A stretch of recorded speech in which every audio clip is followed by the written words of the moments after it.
I never thought the man who cried at my husband's funeral would be the same one threatening to throw me out of my own home 6 months later. But when Bobby showed up at my door with 2 strangers and papers he claimed would force me to leave, he had no idea I'd been 3 steps ahead of him the whole time. My name is Margaret Williams, I'm 67 years old, and this is the true story of how I outsmarted a family member who tried to steal everything I had left. Before I begin my story, let me know in the comments where you are listening from and what time it is. I just want to know I'm not alone in this. And if you feel moved by what you hear, consider subscribing. It helps more people become aware of the reality of elder abuse. Now let me tell you what really happened. The morning of March 15th started like any other Tuesday. I was sitting at my kitchen table with my coffee and the newspaper, watching the cardinals at my bird feeder through the window that my husband James had installed just for that purpose.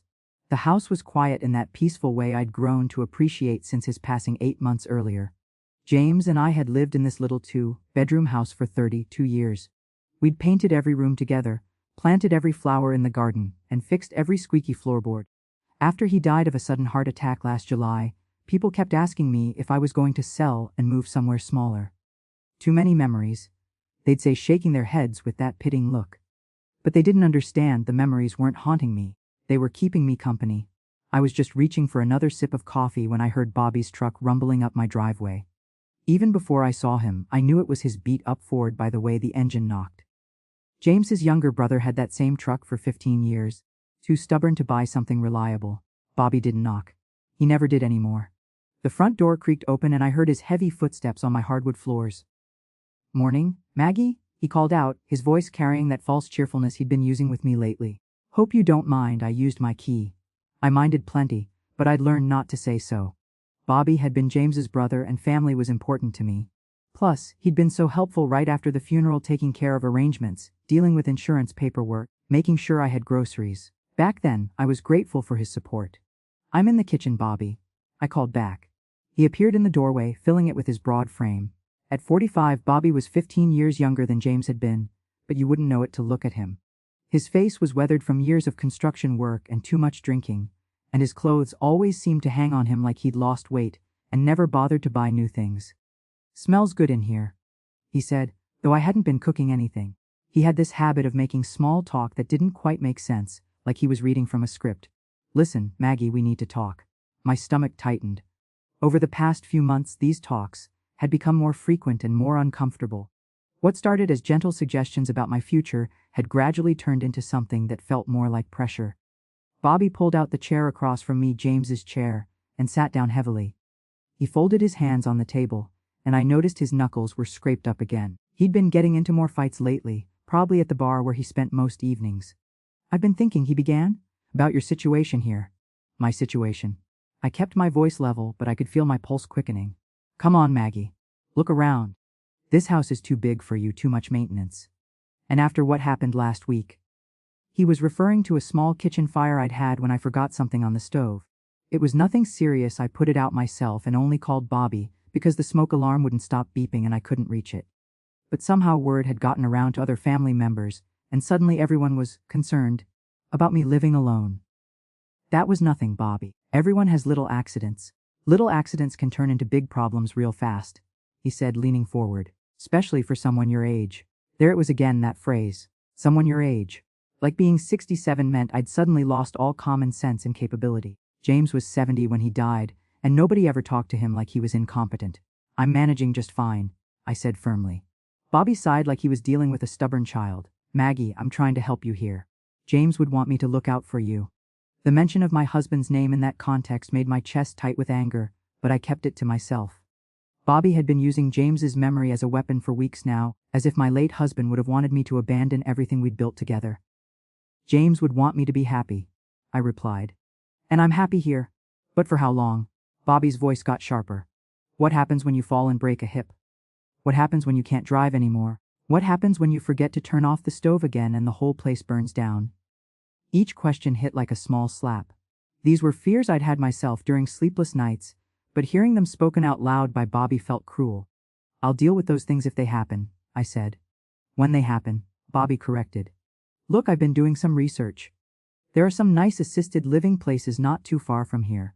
Places where you'd have help when you need it, activities to keep you busy, People your own age to talk to. I have people to talk to. I have Elena next door. I have friends from church. Elena's got her own problems. Bobby interrupted. And those church ladies aren't going to be there when you really need help. I wanted to argue, but something in Bobby's tone stopped me. There was an edge to it I hadn't heard before, something that made me think this wasn't just a suggestion anymore. Bobby, I said carefully, I appreciate your concern, but I'm not ready to leave my home. He was quiet for a long moment, staring at his hands on the table. When he looked up at me again, his expression had changed. The false warmth was gone, replaced by something harder. Maggie, he said slowly, James left me this house too. My blood went cold.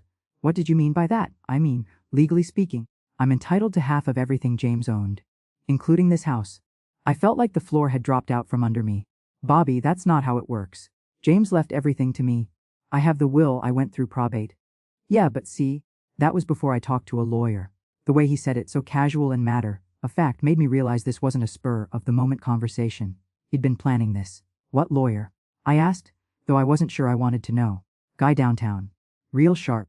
He explained some things to me about inheritance law, about what happens when there are surviving family members who have legitimate claims. My mouth was so dry I could barely speak. Bobby, I don't understand what you're saying.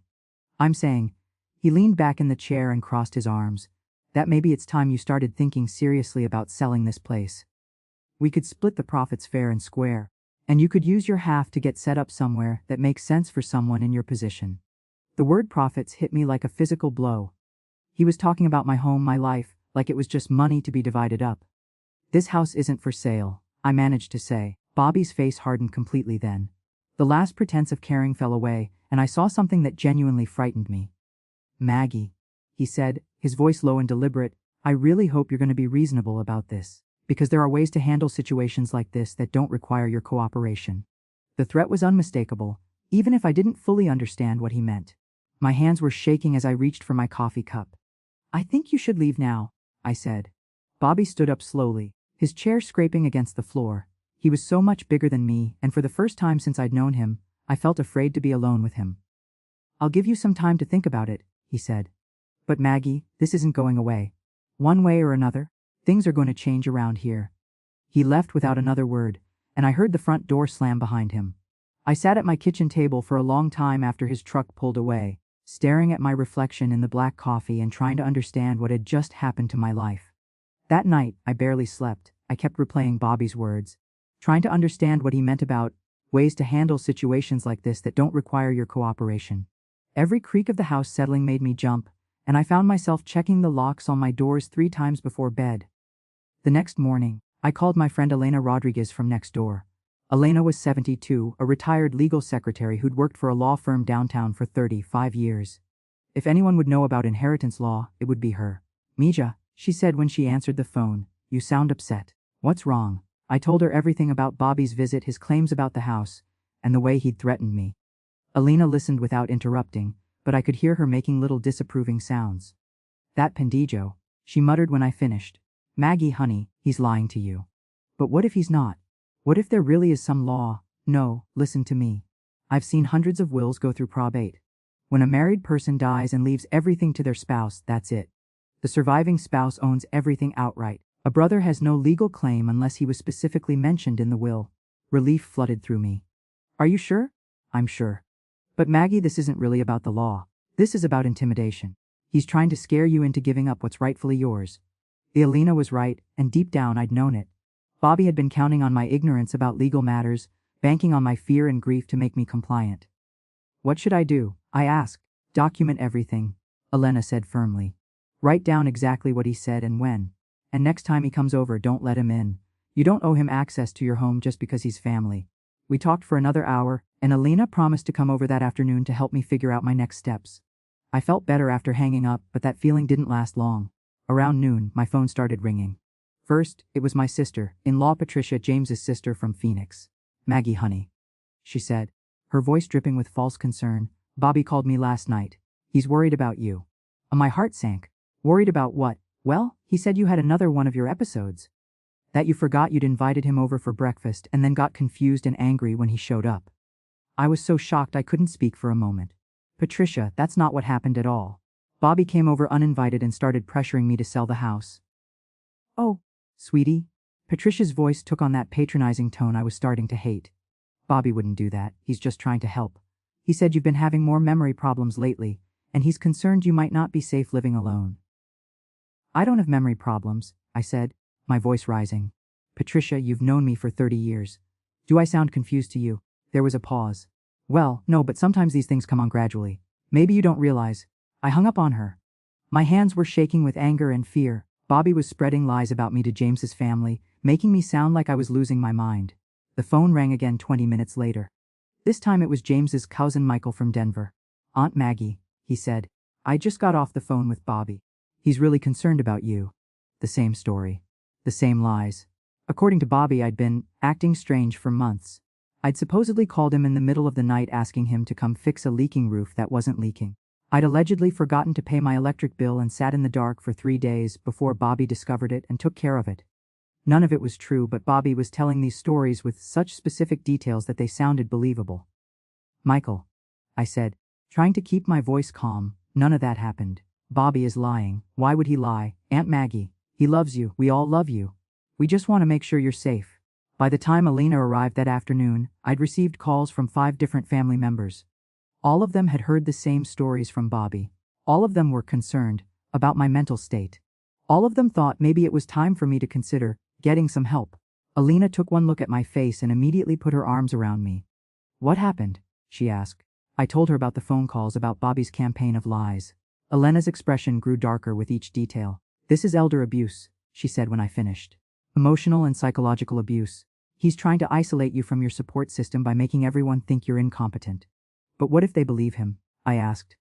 What if everyone in James's family thinks I'm losing my mind? Then they're fools. Elena said bluntly. But more importantly, it doesn't matter what they think. They have no legal authority over you or your property. We spent the rest of the afternoon going through my important documents. Elena helped me make copies of everything: my will, the deed to the house, insurance policies, bank statements. She also had me write down a detailed account of every interaction I'd had with Bobby, including exact dates and what was said. From now on, she said, every time he contacts you, you write it down immediately. Date, time, what he said, how he made you feel. This is evidence. That evening Bobby called my house phone. Maggie, he said, his voice artificially sweet, I've been talking to the family. Everyone's worried about you. I know, I said, because you've been telling them lies about me. There was a moment of silence. Maggie, I would never lie about family. I'm just sharing my observations, and other people are drawing their own conclusions. Your observations of things that never happened. Look, his voice got harder. Maybe you don't remember everything clearly. That's part of the problem we're all worried about. It was so calculated, so cruel. He was even trying to make me doubt my own memory and perception. I remember everything perfectly, Bobby, including yesterday when you threatened me in my own kitchen. Threatened you. He actually laughed. Maggie, I was trying to have a reasonable conversation about your future. If you perceived that as threatening, maybe that's something we should discuss with a doctor. I felt like I was going crazy, but then I remembered Elena's words about documentation. I grabbed a pen and started writing down everything he was saying. I don't need to discuss anything with a doctor, I said. Well, that might not be up to you much longer, Bobby said.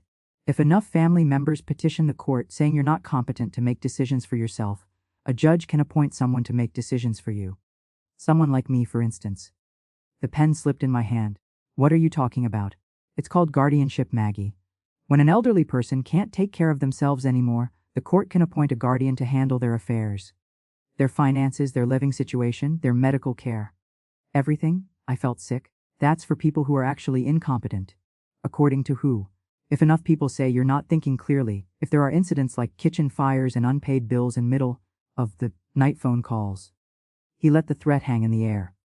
Those things didn't happen, Bobby. That's your word against everyone else's, Maggie. And judges tend to side with the majority, especially when it comes to protecting elderly people from themselves.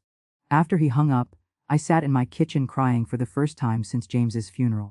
Not just because I was scared, but because I was finally understanding the full scope of Bobby's plan. He wasn't just trying to pressure me into selling the house. He was systematically destroying my reputation with James's family, building a case that I was mentally incompetent, so he could have me declared unfit and take control of everything I owned. But as I sat there wiping my eyes with a tissue, something else started growing alongside the fear. Anger, pure, righteous anger. Bobby thought he was dealing with a helpless old widow who would be too confused and frightened to fight back. He thought he could steal my life out from under me with lies and legal threats. He was about to find out just how wrong he was. The next morning, I woke up with a clarity I hadn't felt in weeks. The anger from the night before had crystallized into something more useful: determination. Bobby wanted to play games with my life, fine. But I'd been a high school teacher for 38 years. I knew how to deal with bullies. Alana came over at 8 o'clock sharp, carrying a thermos of coffee and a legal pad. "All right, Mija," she said, settling into my kitchen chair. "Time to go on the offensive. We're going to gather evidence, document everything, and build a case that shows exactly what Bobby's doing." "What kind of evidence?" I asked. "Phone records, for starters. We need to prove that these supposed middle-of-the-night calls never happened. Bank records to show your bills are current and paid on time. We need to document your mental acuity, your independence, everything that contradicts his lies." Ilana had brought forms from the library, requests for phone records, bank statements, even a simple cognitive assessment test she'd found online. "Take this," she said, handing me the test.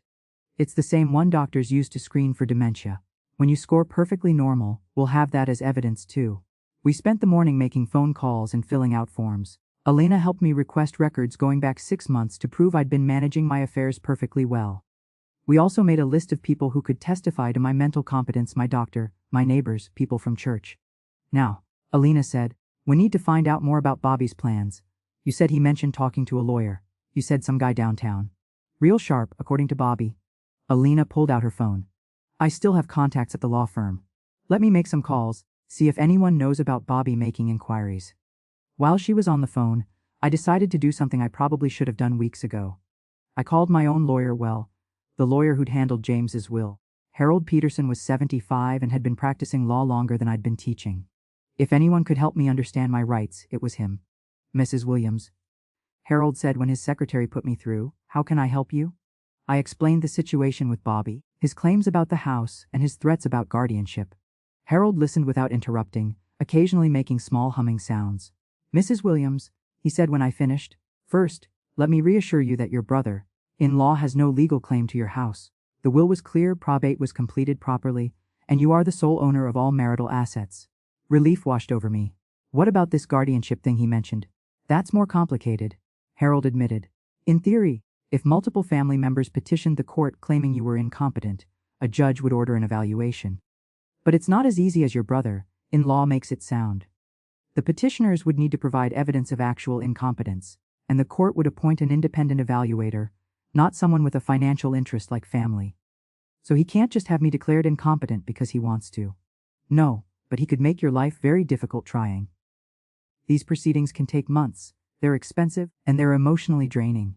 Even if you ultimately win, the process itself can be devastating." I thanked Harold and hung up, feeling both better and worse. Better because I knew Bobby was mostly bluffing. Worse because I realized he could still put me through hell even without winning. Elena finished her phone calls and came back to the kitchen table with a grim expression. "I found out something interesting," she said. "Bobby hasn't talked to any lawyer downtown." "What do you mean?" "I called around to all the firms that handle estate law. None of them have had any consultations with a Robert Chen in the past 6 months. I stared at her. "So he was lying about that too." "Either lying, or," Elena paused, looking thoughtful, "maybe he talked to someone who's not exactly a lawyer." "What do you mean?" "There are people who prey on situations like this. Con artists who pose as legal advisors, or real lawyers who operate on the shady side of things. They promise to help people get money they think they're entitled to, usually for a cut of the profits." The idea made my stomach turn. "You think Bobby's working with someone like that?" "I think Bobby's desperate for money and not too particular about how he gets it. And I think we need to find out more."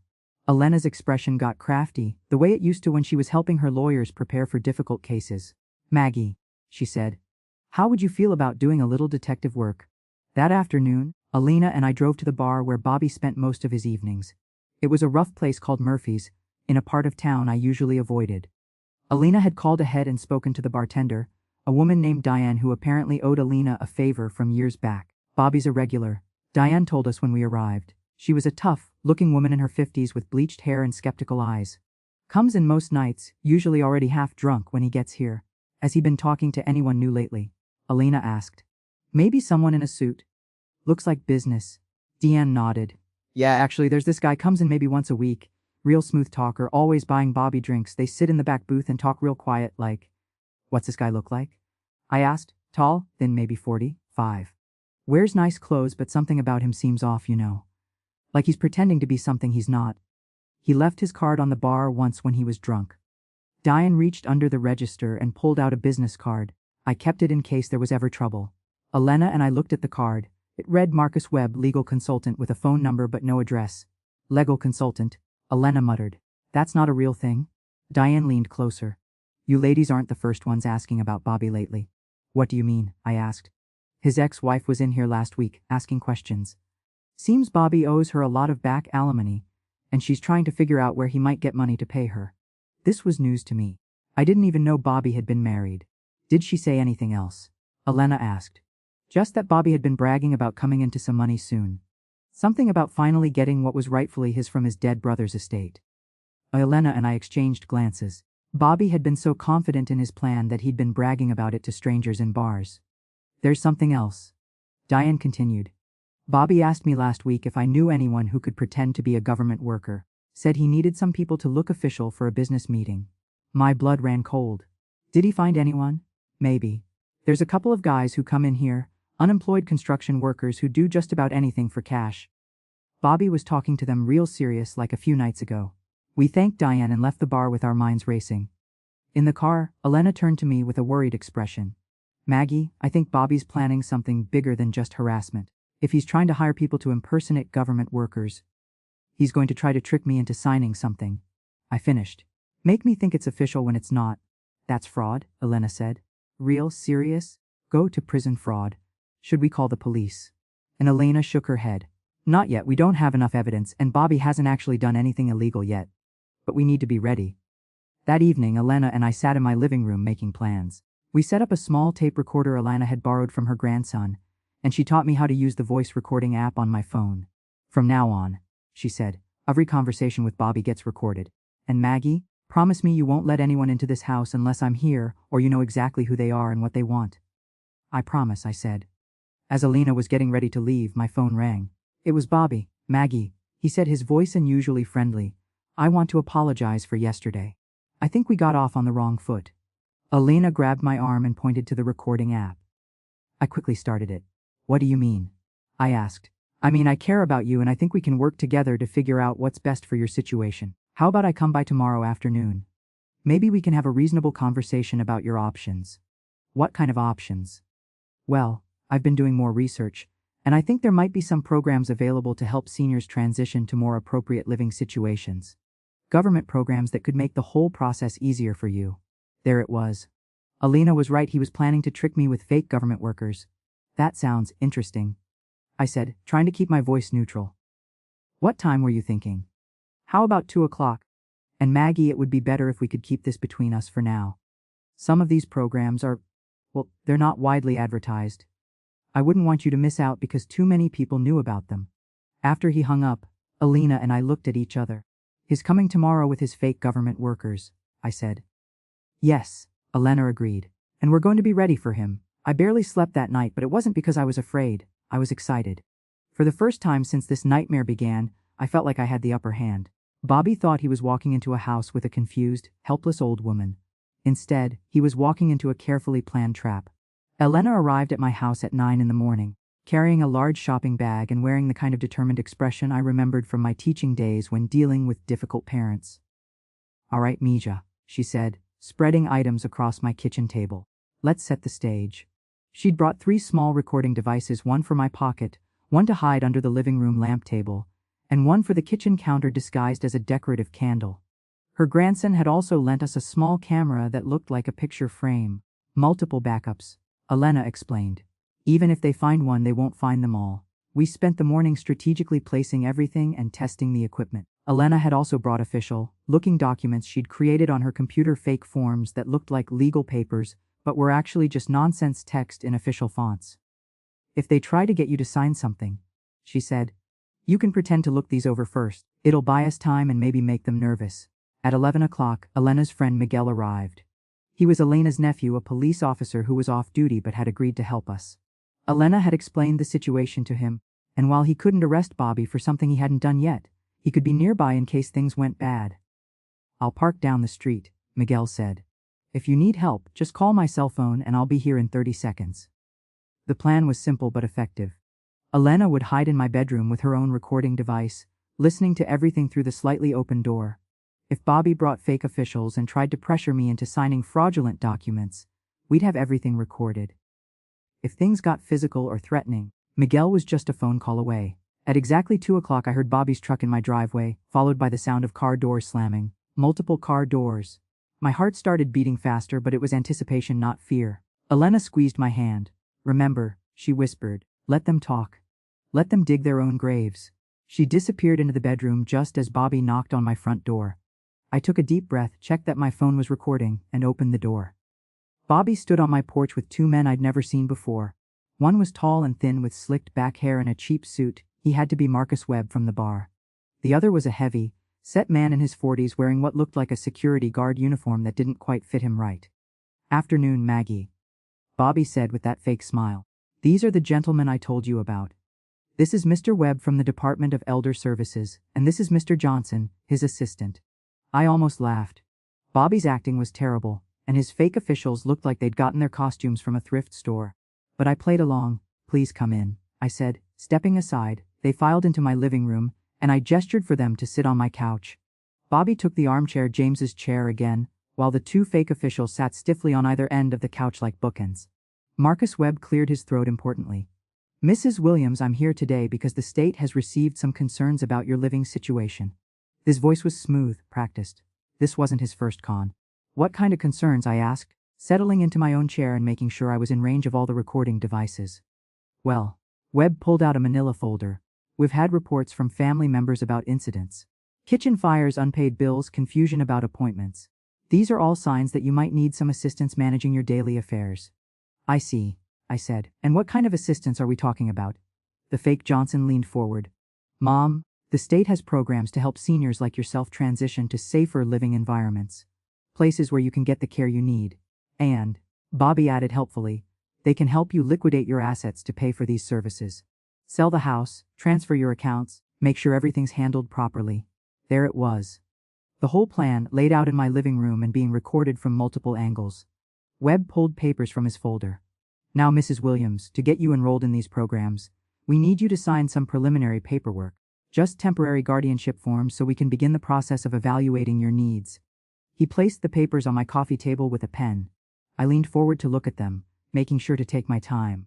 The forms looked official but were full of legal gibberish that didn't make any real sense.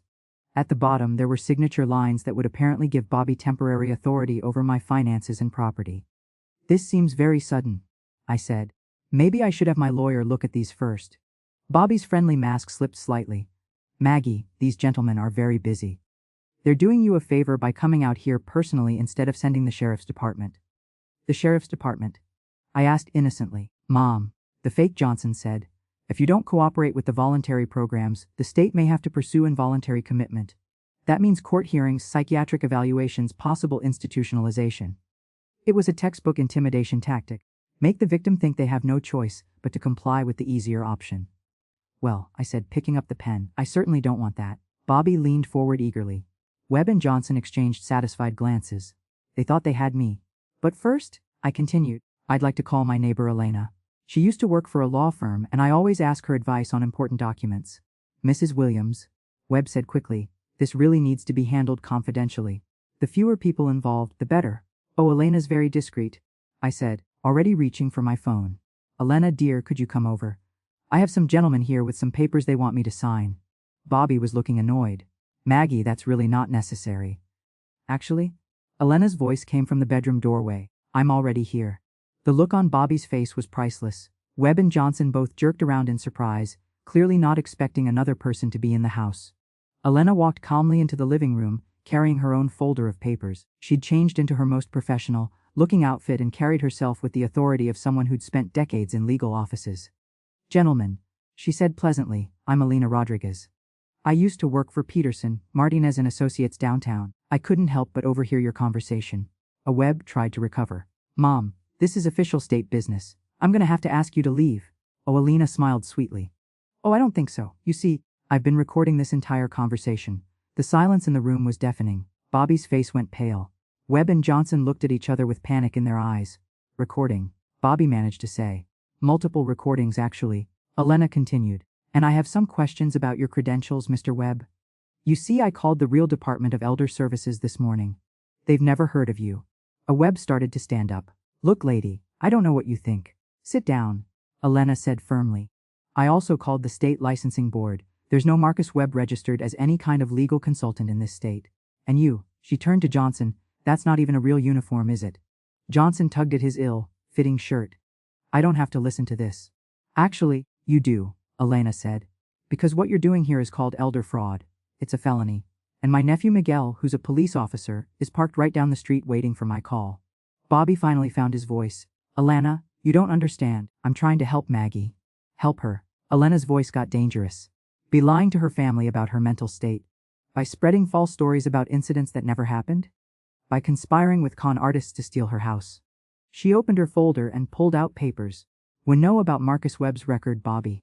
3 prior convictions for fraud. We know about your gambling debts, your unpaid alimony, your desperation for money. We know you've been bragging at Murphy's bar about coming into money from your dead brother's estate. Each revelation hit Bobby like a physical blow. He looked like he was shrinking in James's chair. And most importantly, Elena continued, we know this whole thing is a scam designed to illegally obtain power of attorney over Margaret's assets so you can steal her house and everything else she owns. Webb was edging toward the door. This is all a misunderstanding. The only misunderstanding, I said, finally speaking up, is that you thought I was a helpless old woman you could frighten into giving up everything I've worked for. I stood up, and for the first time in weeks, I felt completely in control. Bobby, I said, looking directly at my brother-in-law, you have exactly 1 minute to get out of my house before Elena calls the police. All of you, Webb and Johnson were already moving toward the door, clearly wanting to get out before things got worse for them. But Bobby remained seated, staring at me with something like amazement. You planned this, he said slowly. You knew what I was going to do. I learned what you were going to do, I corrected. Because you got sloppy and careless, and because you underestimated me. Bobby stood up slowly. At the door, he turned back to me. This isn't over, Maggie. Was? It is, I said. It's very much over. After Bobby and his accomplices left, Elena and I sat in my living room for several minutes without speaking. The adrenaline was wearing off, and I was starting to fully comprehend what had just happened. We'd caught them red-handed attempting elder fraud, and we had it all on recording. Maja, Elena finally said, you were incredible. I was so proud watching you handle them. I felt like I was back in my classroom dealing with students who thought they could cheat on an exam, I said. The same kind of overconfidence, the same assumption that they were smarter than everyone else. Elena started gathering up the recording devices. We need to get all of this to Miguel right away. Even though they ran off, this is still a crime. Miguel arrived 20 minutes later, and we played him all the recordings. His expression got grimmer as he listened to Bobby's threats and the fake official's fraud attempt. This is solid evidence, he said when we finished. Elder abuse, conspiracy to commit fraud, impersonation of government officials. We can definitely press charges.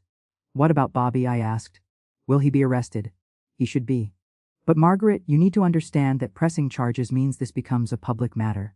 Court hearings, testimony, the whole family will know what happened.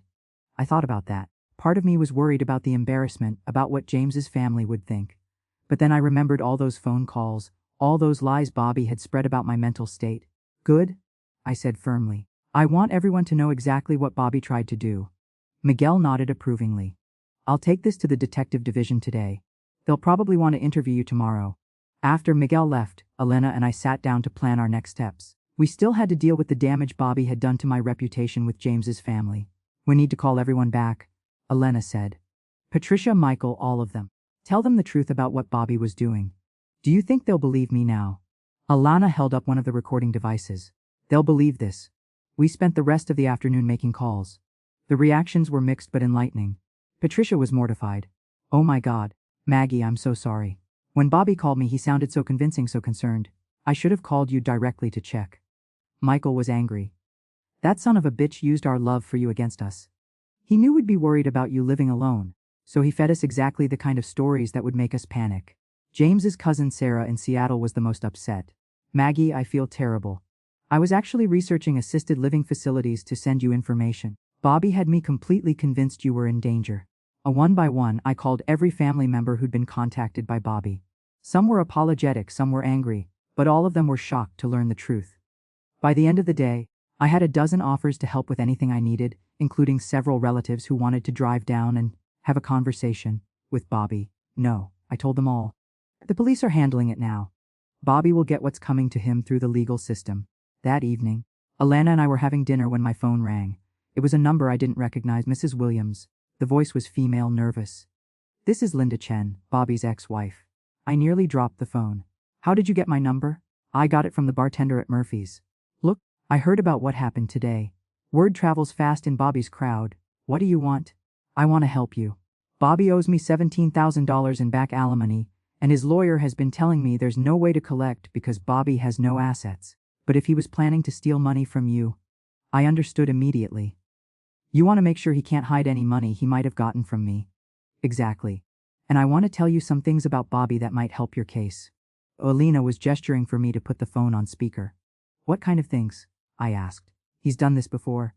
Not exactly the same thing, but similar. He convinced his elderly uncle to loan him money for a business that didn't exist. He got his own mother to co-sign for a car loan and then disappeared, leaving her with the payments. My heart sank. He's been targeting family members for years. Family, friends, anyone who trusted him. Bobby's a user, Mrs. Williams. He's charming when he wants something, but he'll destroy anyone who gets in his way. Linda agreed to meet with the police and provide a statement about Bobby's history of financial abuse.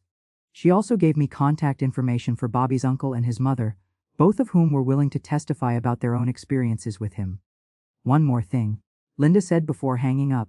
Bobby's been staying in a motel for the past month because he got evicted from his apartment. He's desperate, Mrs. Williams. Desperate people do dangerous things. After the call, Elena and I looked at each other with new concern. Maybe you should stay at my house for a few days, Elena suggested. Absolutely not. I'm not going to be driven out of my own home by Bobby. But if he's desperate, then he's also stupid. He just committed multiple felonies in front of witnesses with everything recorded. If he tries anything else, he'll only make things worse for himself. Alina wasn't convinced, so we compromised. She would stay overnight in my guest room for a few days, and Miguel would have patrol cars drive by regularly. The next morning brought news I wasn't expecting. Miguel called to tell me that Bobby had been arrested at the motel where he was staying. We found Marcus Webb too, Miguel said. Turns out he has warrants in 2 other states for similar scams. Johnson was just some guy Webb hired for $50 to look official. What happens now? Bobby's being held on charges of elder abuse, conspiracy to commit fraud, and attempted theft by deception. His bail hearing is this afternoon. I felt a mixture of satisfaction and sadness. Satisfaction that justice was being served, sadness that it had come to this with James's brother. Will he get out on bail? Maybe. But Margaret, there's something else. When they searched Bobby's motel room, they found evidence that this wasn't just about your house. What do you mean? He had files on 3 other elderly relatives.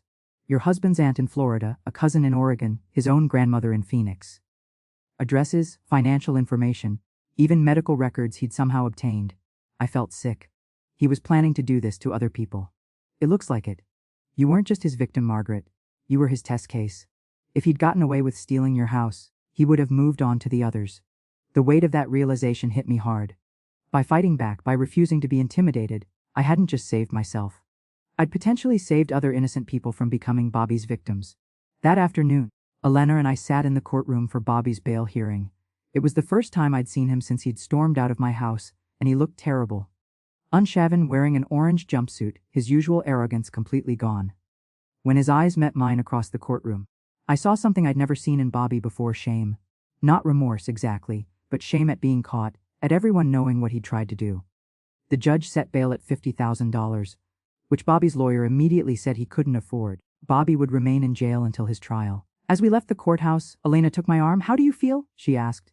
I thought about it. Relieved. Sad. But mostly proud. Proud that I didn't let him win. Proud that I fought back instead of just accepting what was happening to me. We walked to Elena's car in comfortable silence. I knew there would still be a trial, still be more difficult conversations with family members, still be paperwork and legal proceedings to navigate. But the worst was over.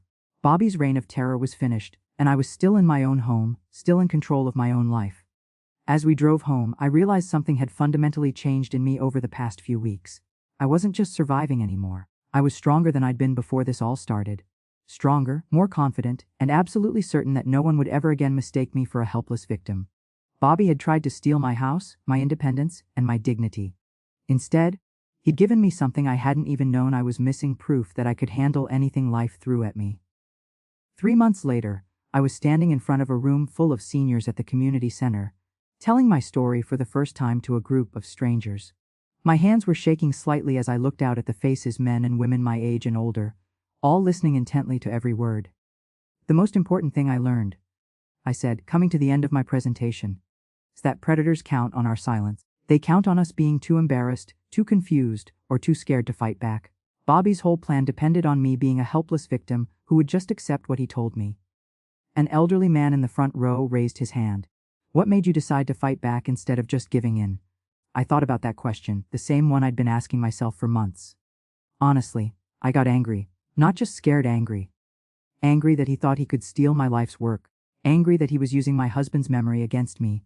Angry that he was spreading lies about my mental state to people I loved. A woman near the back called out, "But weren't you afraid of making things worse?" Terrified, I admitted. But Alina, my friend who helped me, she made me realize that things were already as bad as they could get. Bobby was going to take everything either way. The only question was whether I was going to let him do it easily or make him fight for it. But after my presentation, several people came up to talk to me privately. An 80-year-old man told me his son had been pressuring him to sell his farm. A woman shared that her daughter-in-law had been helping with her finances, and money kept disappearing from her accounts. A couple in their 70s whispered that their grandson had moved in to help, but was actually stealing their medications to sell. Each story broke my heart and strengthened my resolve at the same time. Elder abuse was everywhere, but people were suffering in silence because they were ashamed or didn't know they had options. That's how I ended up working with the Area Agency on Aging to create an elder abuse awareness program. 3 times a month, I spoke to groups of seniors, sharing my story and teaching them how to recognize and report financial exploitation. Alina came with me to every presentation, providing the legal expertise while I shared the emotional reality. Together, we'd help dozens of people recognize warning signs in their own lives and take action to protect themselves. The most rewarding case came 6 weeks after my first presentation. A woman named Dorothy called me after hearing my story at her church.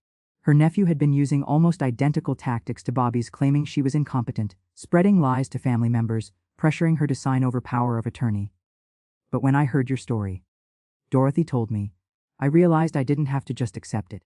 I called my real lawyer, just like you did, and found out my nephew has been lying about everything." With Alina's help, Dorothy was able to expose her nephew's scheme before he could steal her house. Her family rallied around her once they learned the truth, and her nephew faced criminal charges just like Bobby. "You saved my home," Dorothy told me with tears in her eyes. "But more than that, you saved my faith in myself." Bobby's trial took place 4 months after his arrest. I testified for 2 hours, telling the jury about his campaign of psychological abuse, his lies to family members, and the fraudulent scheme he'd orchestrated. The recordings Elena and I had made were played in court, and several family members testified about the false stories Bobby had told them. Marcus Webb had already pleaded guilty and was sentenced to 3 years in prison. Bobby, however, decided to fight the charges, claiming he genuinely believed he was helping me and that Webb had misled him about the legal process. Nobody bought it. The jury deliberated for less than 2 hours before finding him guilty on all counts. The judge sentenced him to 18 months in prison and ordered him to pay restitution for the emotional distress and legal costs he'd caused me. At the sentencing hearing, I was given the opportunity to address Bobby directly. I'd spent weeks thinking about what I wanted to say to the man who tried to destroy my life. "Bobby," I said, looking directly at him, "I want you to know that I forgive you." His head snapped up in surprise. His lawyer looked confused. "I forgive you because holding on to anger would only hurt me, not you. But I also want you to understand what you did. You didn't just try to steal my house. You tried to steal my dignity, my independence, my relationships with people I love. You tried to make me believe I was helpless and confused and incompetent." Bobby's eyes were red, but I couldn't tell if it was from remorse or just self-pity. "The thing is," I continued, "you failed. Not just because you got caught, but because you made me stronger than I was before. You forced me to discover that I'm not helpless, that I'm not confused, and that I'm certainly not incompetent. So in a strange way, I should thank you." After the sentencing, Elena and I went to lunch to celebrate. But instead of feeling triumphant, I found myself thinking about all the people like Dorothy who were still out there, still suffering in silence. "What's wrong, Mija?" Elena asked. "You should be happy. Bobby got what he deserved." "I am happy about that," I said. "But I keep thinking about how many other Bobbies are out there, How many other elderly people are being targeted right now by family members or strangers who see them as easy marks? Alina smiled. That's why we're doing the presentations, remember? That's why you're telling your story. But it's not enough. 3 presentations a month, maybe reaching 50 people each time, that's only 150 people every month. There are thousands of seniors in this area alone. Alina leaned back in her chair, studying my face. What are you thinking? I'm thinking, I said slowly, that maybe it's time to think bigger. That's how the Margaret Williams Elder Protection Foundation got started. With Elena's help and guidance from my lawyer Harold Peterson, we established a nonprofit organization dedicated to educating seniors about financial exploitation and providing resources for those who were being victimized. We started with a website sharing stories like mine and Dorothy's, along with practical information about recognizing scams and knowing what legal protections were available.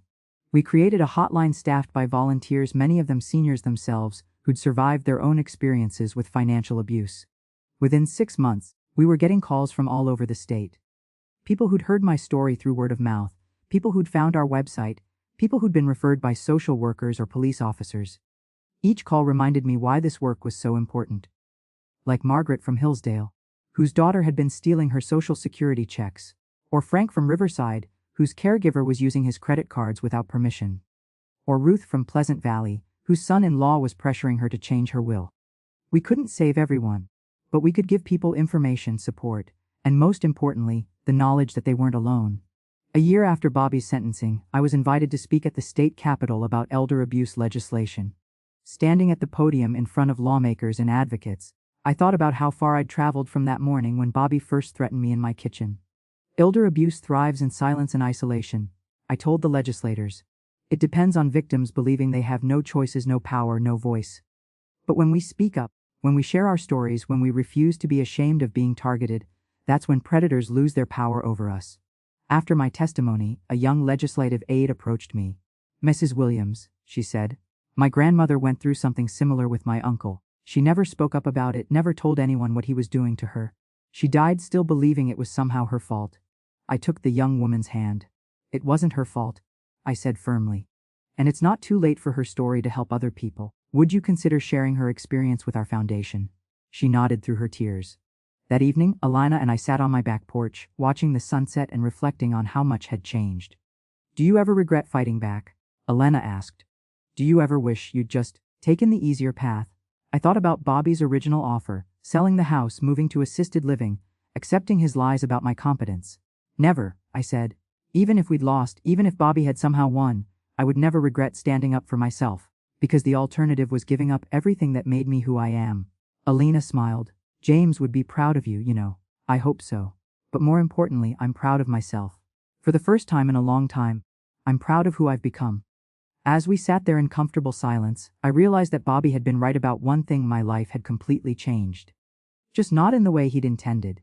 Instead of losing my independence, I'd gained a new sense of purpose. Instead of being isolated and afraid, I was connected to a community of survivors and advocates. Instead of being a victim, I'd become a voice for people who thought they had no voice. Bobby had tried to make me smaller, weaker, more helpless. Instead, he'd helped me discover just how strong I really was. 2 years have passed since that terrible morning when Bobby first sat in my kitchen and threatened to take away everything I held dear. As I write this, I'm sitting in that same kitchen, at that same table, but everything else has changed in the most beautiful ways. The cardinals are still visiting my bird feeder outside the window James installed, but now they're joined by the neighborhood children who often stop by after school. Word has gotten around that Mrs. Williams always has cookies and stories, and somehow my quiet house has become a gathering place for kids whose parents work late and teenagers who need someone to talk to. Alana still lives next door, still comes over for coffee every morning, still helps me with the foundation work. But she's not my only close friend anymore. Through my advocacy work, I've met dozens of other survivors, other people who refuse to let predators steal their dignity and independence. We've become a sort of informal support network, checking on each other, celebrating victories, and offering comfort during difficult times. Last month, I received a letter that moved me to tears. It was from a woman in Oregon named Susan, whose story was heartbreakingly similar to mine. Dear Mrs. Williams, she wrote, I found your story online when I was searching for help dealing with my stepson's threats and manipulation. Reading about your experience gave me the courage to call the police when he showed up with fake social workers. Because of your bravery in sharing your story, I saved my home and my independence. But more than that, you helped me remember that I'm stronger than I thought I was. That letter now sits framed on my mantle, next to pictures of James and certificates of appreciation from various organizations. It reminds me every day why this work matters, why speaking up was worth the fear and discomfort. The Margaret Williams Elder Protection Foundation has grown beyond anything I imagined when we started. We now have a staff of 6 people, including Alina as our legal advisor, and volunteers in 12 counties across the state. Our hotline receives over 200 calls each month, and our educational programs have reached more than 10,000 seniors. But the numbers don't tell the real story. The real story is in individual lives saved, like Dorothy's, like Susan's, like the dozens of others who've reached out after hearing my presentations or finding our website. There's Margaret from Springfield, who discovered her son was forging checks from her account and was able to stop him before he stole her life savings. There's Robert from Centerville, whose neighbor was pressuring him to change his will until he learned from our materials that such pressure was actually a form of abuse. There's Patricia from Riverside, whose daughter-in-law was systematically isolating her from friends and family until Patricia attended one of our support groups and realized what was happening. Each success story reinforces the lesson I learned in my own kitchen that day when I decided to fight back. Predators rely on our silence, our shame, our belief that we're powerless. When we find our voice and use it, when we refuse to accept abuse as inevitable, we don't just save ourselves, we inspire others to do the same. 6 months ago, I received news that I hadn't expected. Bobby was being released from prison after serving his full sentence. I'll admit, the news unsettled me at first. Not because I was afraid he'd try to hurt me again, too many people know his story now for that, but because it brought back memories of that frightening time when I wasn't sure if I was strong enough to fight back. Elena came over the evening I got the news, finding me sitting on my back porch with a cup of tea, lost in thought. "How are you feeling about this, Mija?" she asked. "Honestly sad," I said. "Not scared, not angry, just sad. Sad that Bobby wasted so much of his life trying to take shortcuts and hurt people instead of building something meaningful. Sad that he'll probably never understand the real damage he caused, not just to me but to all the family relationships he poisoned with his lies. Do you think he learned anything?" I considered that. I don't know. I hope so, but I'm not counting on it. The important thing is that I learned something. I learned that I'm much stronger than I ever knew. And that strength doesn't come from never being afraid, it comes from being afraid and doing what's right anyway. Bobby never contacted me after his release. I heard through family members that he'd moved to another state, supposedly to start fresh. I wished him well from a distance and hoped he'd found a way to live honestly. Last week, I had an experience that reminded me how far I've come.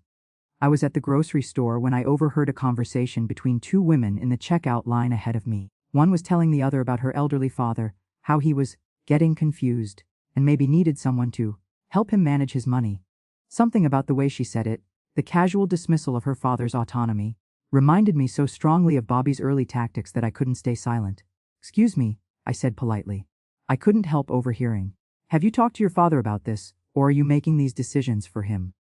The woman looked surprised. "Well, he's getting older, and sometimes old people don't realize when they need help. Sometimes," I agreed, "but sometimes they're more capable than their families give them credit for. I'm Margaret Williams, I do elder advocacy work. Would you mind if I gave you some information about resources that can help you have these conversations with your father in a way that respects his independence?" I gave her one of our foundation brochures, and we ended up talking for 20 minutes in the store parking lot. By the end of our conversation, she was reconsidering her approach and promising to actually include her father in decisions about his own life. 2 years ago, I would never have had the confidence to insert myself into a stranger's conversation like that. But Bobby's attempt to steal my independence had an unintended consequence. It taught me that my voice matters, that I have not just the right, but the responsibility to speak up when I see injustice. These days I wake up each morning with a sense of purpose I'd lost after James died. The foundation work keeps me busy, but more than that, it keeps me connected to something larger than myself.